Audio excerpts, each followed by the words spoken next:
Bon, si vous avez cliqué, c'est peut-être parce que la vignette elle est un peu rigolote, ou peut-être parce que vous voulez le pronostic de TLC, hein, qui aura lieu ce dimanche, dans la nuit du dimanche 20 décembre au lundi 21 décembre, comme j'ai l'habitude de le dire. Voilà, on se retrouvera pour le SKO dimanche soir, pour qu'est-ce qui s'est passé, Raw Recap. Je voulais commencer cet épisode par un ressenti global, un peu qui va être très personnel, qui va partir probablement un petit peu en coup de gueule, je m'en doute bien, mais voilà, ça fait 2 jours désormais qu'on connaît depuis mardi soir les résultats des ratings de Monday Night Raw, le pire rating de l'histoire de Monday Night Raw, 1 527 000 téléspectateurs, soit une baisse de 18% par rapport à l'émission de la semaine précédente.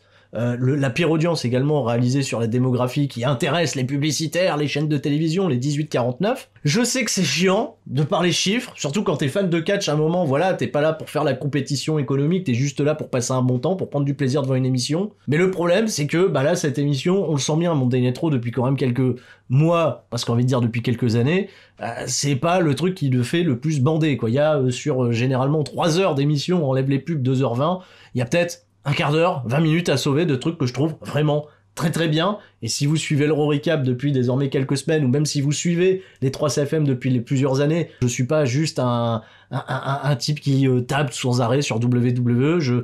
Il y a beaucoup de choses que j'adore à la WWE. Vous allez voir dans cette carte de TLC, il y a des matchs. Je pense qu'on va véritablement se régaler. Mais si globalement, tu vas passer 3 heures de ton temps pour peut-être sauver à un moment précis dans un show un truc qui va peut-être te plaire, mais tu sais pas quand est-ce qu'il arrive, et en attendant, tu dois te farcir des trucs qui sont totalement chiants, lourds et pénibles d'intérêt sur tout le show, bah forcément que tu restes pas, et forcément que les téléspectateurs y partent. Voilà, ok, je fais peut-être d'incroyables raccourcis, mais j'aimerais juste qu'on repense à une petite chose. Même si je les ai, hein, les contre-arguments. Je les ai lus partout sur Internet. Oui, Monday Night Raw, ça va. Ça reste une émission qui est très importante. Tu vois, sur le câble, pour la chaîne USA Network, c'est un programme phare. Les démographies sont bonnes. Si on compare aux autres chaînes, c'est plutôt bon. Tout ça, enfin, excusez-moi, je veux froisser personne, mais j'ai vu les arguments de, ouais, mais il y a les news, il y a le football américain. Mais les news et le football américain, ça a toujours existé, les amis.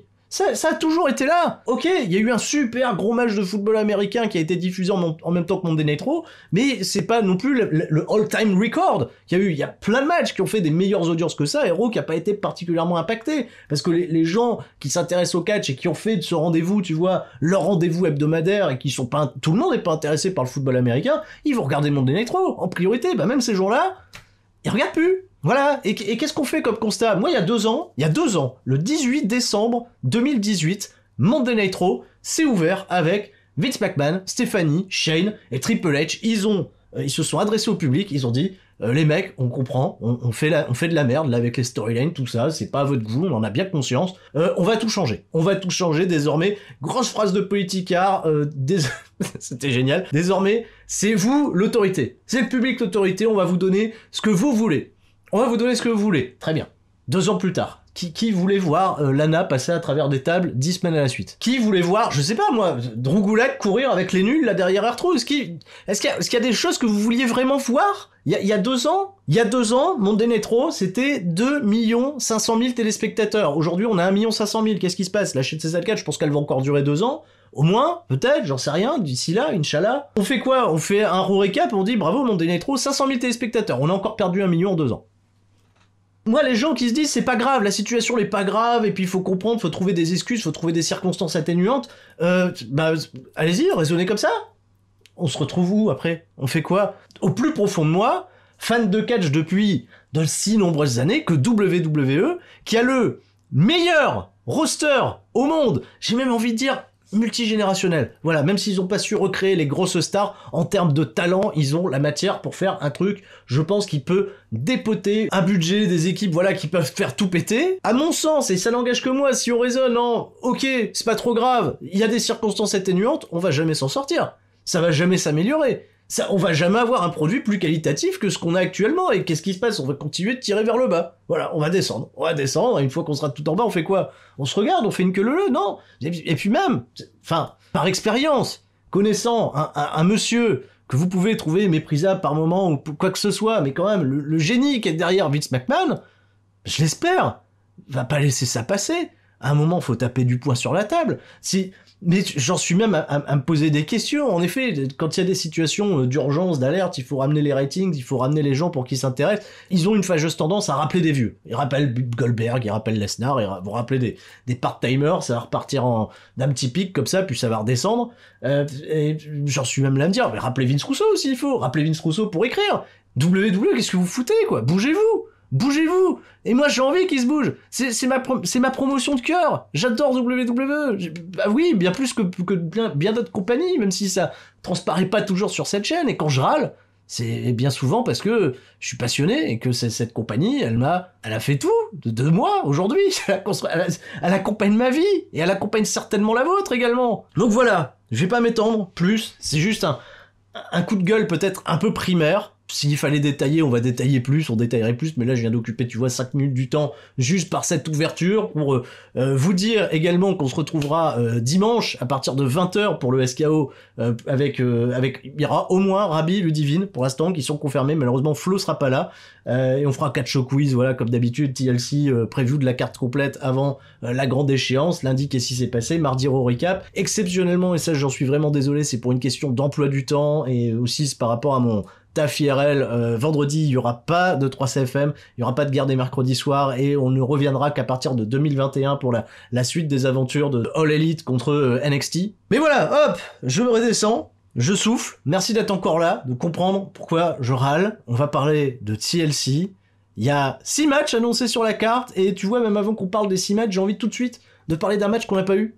Un match qui a pas été annoncé mais que j'aurais bien aimé voir à TLC, c'est Riddle contre Bobby Lashley pour le championnat des États-Unis. C'est peut-être enfin une bonne affiche pour Bobby Lashley pour défendre ce championnat des États-Unis contre un Riddle qui plaît beaucoup backstage à Vince McMahon, qu'il le trouve hilarant, voilà. Alors après, ça peut plaire à certains, peut-être pas à d'autres. Moi, je trouve quand même un peu dommage que Riddle, avec toutes les qualités, le background qu'il a niveau free fight, art martial et tout ça, qui soit aujourd'hui un petit peu réduit qu'à un personnage comique. Alors attention, il est très bien, il est hilarant, il développe une personnalité plutôt cool, mais dans le ring, ça se retransmet pas toujours, tu vois. Donc Riddle, Bobby Lashley, ce serait intéressant d'avoir ça en pay-per-view, même si là, ça n'a pas été officialisé, peut-être qu'ils vont garder ça pour Monday Night Raw, mais lui donner vraiment, tu vois, un côté, tu vois, un petit peu plus dangereux. Surtout, il y a quelque chose de très intéressant, je trouve, à faire entre Riddle et Bobby Lashley, c'est qu'on a quand même 2 mecs qui viennent du Mixed Martial Arts, enfin... Bobby Lashley vient pas du Mixed Martial Arts, mais il a fait quelques piges du côté du Bellator pendant quelques années. Il a d'ailleurs un pas trop mauvais win-loss record. Ce serait intéressant de voir les deux s'accorder sur quelque chose d'assez cool, d'assez punchy, même pour le public. Je suis sûr que, bien construit, ça, c'est une affiche qui peut mettre des culs dans des chaises. Et pourquoi pas devant leur télé le lundi soir, si c'est pas mis à TLC, mais il faut que ça soit promu comme ça. Pour l'instant, là, la promotion de Riddle contre Bobby Lashley, c'est un mec qui veut faire des donuts. Attendez, c'est des monstres! Ils peuvent tuer des gens à main nue. Voilà, pour donner de l'envie. Et là, on est dans un délire de donuts. S'il te plaît. Je rigole. Mais tu vois, je repars au quart de tour. Allez, bah tu sais quoi, carte principale. On sait pas, il y a un kick-off, il y a pas de kick-off, on sait pas. Pour l'instant, on sait pas. Est-ce que j'ai envie de me plaire face à ça? Carmella contre Sasha Banks, on l'a eu à SmackDown. C'était pas terrible, ça s'est fini en disqualification et c'est censé nous hyper le match qu'on va voir derrière. Oh! Que Sasha Banks gagne et qu'on passe à autre chose. Je sais que on veut récompenser Carmella parce qu'elle est là depuis très longtemps, on lui donne un nouveau personnage, on essaye de refresh, mais ça m'intéresse pas. Je vais être très sincère avec vous, ça m'intéresse pas, même Sasha Banks en tant que championne ne m'intéresse pas à SmackDown. J'aurais préféré voir Bianca Belair contre Bayley, sans titre, sur la carte de TLC. Elle s'affronte vendredi à SmackDown et on en parlera lors du du SmackDown recap, samedi. Championnat par équipe féminin. Alors ça me fait de la peine parce que je tape sur les filles alors que je trouvais que cette division féminine, on a fait des choses fantastiques. Là, on a eu un build-up qui démarrait avec Nia Jax, Shayna Baszler contre Asuka et Lana.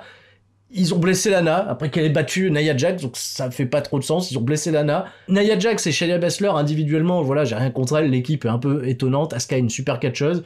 Si j'étais un fan, si c'est moi, comme tu le dis, Vince McMahon, il y a 2 ans, que c'est nous désormais l'autorité, voilà, mais envoie-moi du rêve. Ramène-moi Charlotte Flair, qui revient de convalescence, qui fait équipe avec Asuka, peu importe, amène-nous quelqu'un de très compétent pour... faire de ce match un truc très très cool, promeut quelqu'un de NXT, il y a plein de catcheuses super talentueuses qui pourraient, je pense, bien s'adapter dans ce roster principal. Si vous leur faites faire pas de la merde, voilà, ramène Rhea Ripley, maintenant, voilà, Plus elle sera à Raw, Charlotte elle pourra revenir, on pourra avoir Rhea Ripley contre Charlotte pour builder la revanche à WrestleMania.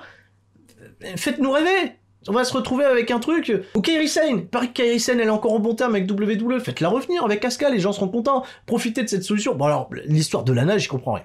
L'histoire de Lana, j'y comprends rien. Cherchez pas. Victoire d'Asuka avec qui que ce soit auprès d'elle. Qui que ce soit auprès d'elle, faites gagner Asuka. Voilà. Le Fiend contre Randy Orton. Tu vois, j'y vais un petit peu en crescendo. Des choses qui me plaisent moins aux choses qui vont me plaire le plus. Bah alors, Randy Orton contre Bray Wyatt, c'est pas si mal. C'est une construction assez intéressante, ça me tardait un peu. Par contre, je pense que il faut pas s'attendre à des merveilles pour le premier combat qu'on va avoir entre les deux. Déjà, c'est un singles match, il y a 0 stipulation. Ça peut finir avec un finish à la con, un finish à la brin, double disqualification, les mecs se barrent, ils passent dans un vortex, ils apparaissent dans le marais. Il peut se passer un truc, tu vois, hyper chelou pour amener à un combat qui, je pense, sera beaucoup plus chouette et beaucoup plus cool à regarder pour le Royal Rumble. Donc j'ai peur qu'on se fasse trop d'attentes pour ce match et qu'on soit finalement déçu. Qui gagne ?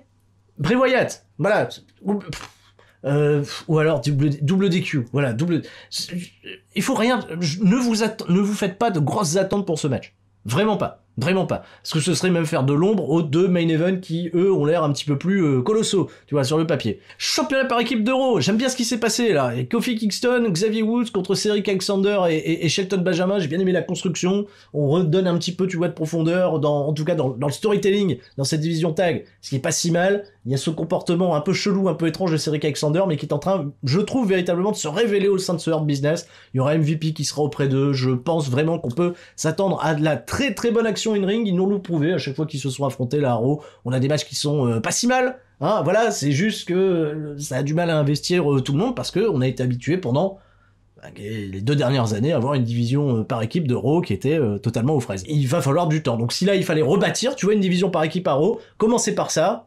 Pour nous intéresser, nous offrir des bons matchs de catch, allons-y. Voilà. Et victoire, tiens, allez, on donne du sang frais à WWE. Victoire de Shelton Benjamin, sang frais avec Shelton Benjamin et Cedric Alexander. Ah ça c'est bien, ça me plaît. AJ Styles contre Drew McIntyre. Et ben voilà, fort du changement à fond la caisse à la WWE. Il y a Omos derrière, il y a possibilité peut-être de faire les cons, j'en sais rien, de choquer les gens, de créer du buzz. Je ne laisserai pas de ce fait s'il fallait créer un buzz pour réinvestir les gens le lendemain à Monday Night Raw. J'enlève la ceinture de Drew McIntyre. Il la récupérera un petit peu plus tard. Voilà, je vois pas Drew McIntyre pas arriver à WrestleMania champion. On la met autour des hanches de AJ Styles quelque temps. Le Miz, il rate son cash-in parce qu'il y a Omos derrière. Omos, il est trop balèze. Omos, il a des yeux partout. Omos, il permet à AJ Styles de battre Drew McIntyre dans un match qui va être très qualitatif. Je vous rappelle, c'est la première fois que les deux catcheurs s'affrontent et je pense qu'on peut avoir quelque chose d'assez inédit, d'assez frais. Victoire d'AJ Styles, le Miz tente son cash-in, il le foire parce que Omos. Voilà. Comme ça, on a un AJ Styles qui a l'air très très fort au haut du game grâce à Omos et toute l'histoire de Drew McIntyre qui récupérait son titre, ce serait d'aller par-dessus Omos, qui est déjà très grand. Voilà, pour récupérer le titre face à AJ Styles, peut-être au Rumble, peut-être un peu plus tard, et Drew McIntyre champion à WrestleMania. Ou alors il perd son titre, il gagne le Rumble et il va l'affronter, le vainqueur de Roman Reigns contre Kevin Owens. Bon là, pas trop de doute, victoire de Roman Reigns pour ce que j'aimerais voir en main event. Alors j'ai oublié de dire, ouais, ça c'est TLC, ce match-là aussi c'est TLC. C'est bien parce qu'il n'y a pas un match de chaise, un match de table, un match d'échelle, c'est, voilà, il y a 2 TLC matchs. C'est très bien. Owens, Roman Reigns est probablement le catcheur le plus intéressant, la plus grosse star de WWE. Je pense que c'est même une des seules et uniques raisons qui est encore d'aussi bon rating du côté de SmackDown et que ça s'est pas effondré comme un Raw. Parce que, voilà, le refresh total du personnage, le fait de l'avoir rendu très très froid, très très calculateur, très très manipulateur, avec un registre un petit peu nouveau, tu vois, de ce genre de heel très arrogant, très sûr de lui, à qui, tu vois, on a donné tout, tu vois, de la confiance, de la compagnie. Pendant 5 ans, on a frustré les fans sur Roman Reigns, on les a frustrés, on leur a dit, c'est lui le visage de la compagnie, c'est lui, on veut pas de lui en visage de la compagnie, il nous inspire pas, on sent que vous l'avez placé là, comme ça, t'sais. Et là, maintenant, tout ça, c'est 5 années là de build-up d'un Roman Reigns babyface que les gens voulaient pas. On vient de prendre tout ça, visage de la compagnie, dans un personnage heel totalement méprisable. En face de lui, c'est la voix du peuple, c'est Kevin Owens.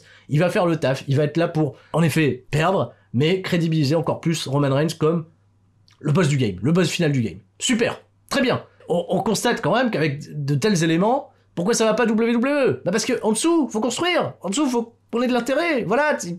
C'est aussi simple que ça. Il y a de très très bonnes choses, mais c'est comme si tu regardais SmackDown et qu'il y a qu'un quart d'heure qui est intéressant parce qu'il y a Roman Reigns, ou si tu regardes Raw, il y a qu'un quart d'heure intéressant parce qu'il y a McIntyre.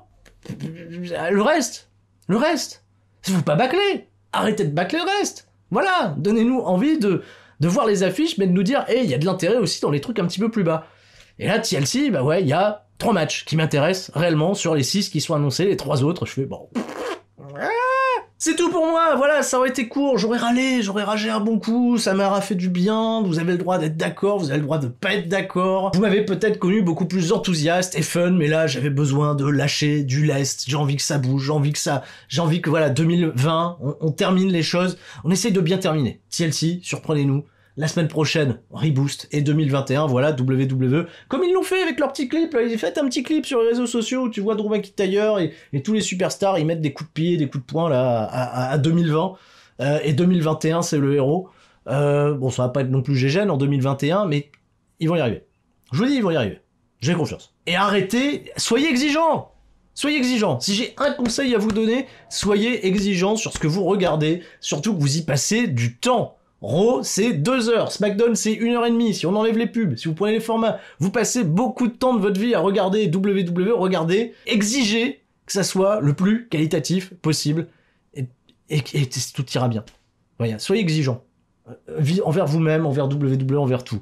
Bonne phrase. Voilà. Et comme ça, exigence, stonks. Hein? Bien. C'était Sturi. Et tout le monde, reste fort. Ciao, bye bye.